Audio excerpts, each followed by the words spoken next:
السلام عليكم متابعين سراب محايل، وحياكم الله وأسعد الله مساءكم بكل خير. الآن على طريق الشعبين بعد عصائر لوليا يوجد المذاق الطازج، جتنا دعوة منهم وروح أصور عندهم الليلة إن شاء الله. بسم الله ما شاء الله تبارك الله. هذا هو المطعم من الداخل، هذا قسم الطلبات الخارجية. ما شاء الله تبارك الله، شيء راقي جدا. هذا باللي بيضرب داخل المحل، هذا القسم مخصص له. ما شاء الله تبارك الله. هذا هو الاستقبال خاص بالطلبات هنا، وخلفهم بالضبط يتم إعداد الوجبات. بعد شوي بنصور.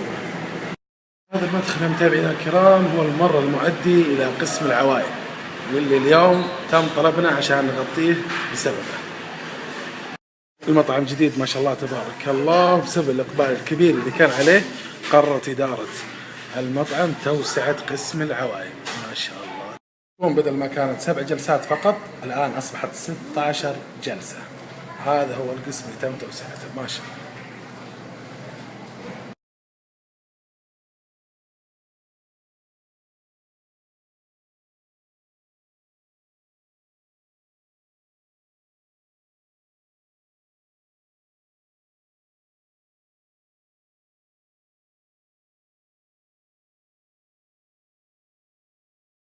الآن بإذن الله حندخل المطبخ ونشوف كيف شغلهم من جوا. بسم الله. هذا القسم المخصص تجهيز البروست، وهنا مكان البروست زي ما تشوفون.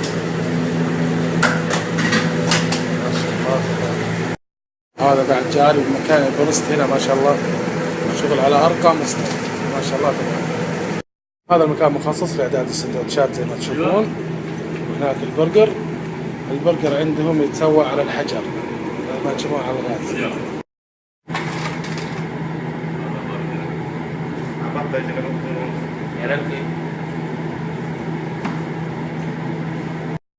اللي يتم حفظ فيها كل الموردات اللي او المجمدات من الخبز ما شاء الله.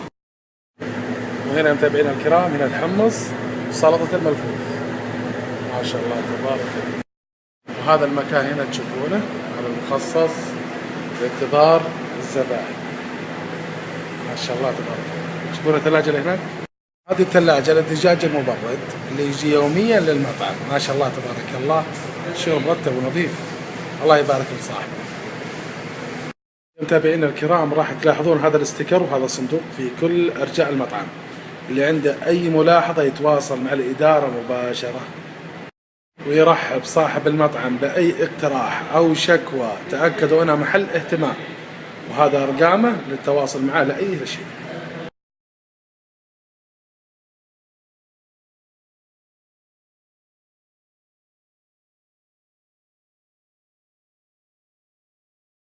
تأكدوا أن إدارة المطعم حريصة كل الحرص على آرائكم وعلى مقترحاتكم، وأتمنى تواصلكم معهم.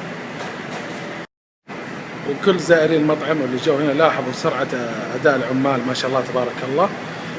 الانتظار هنا ما ياخذ وقت حتى لو كان في زحمة.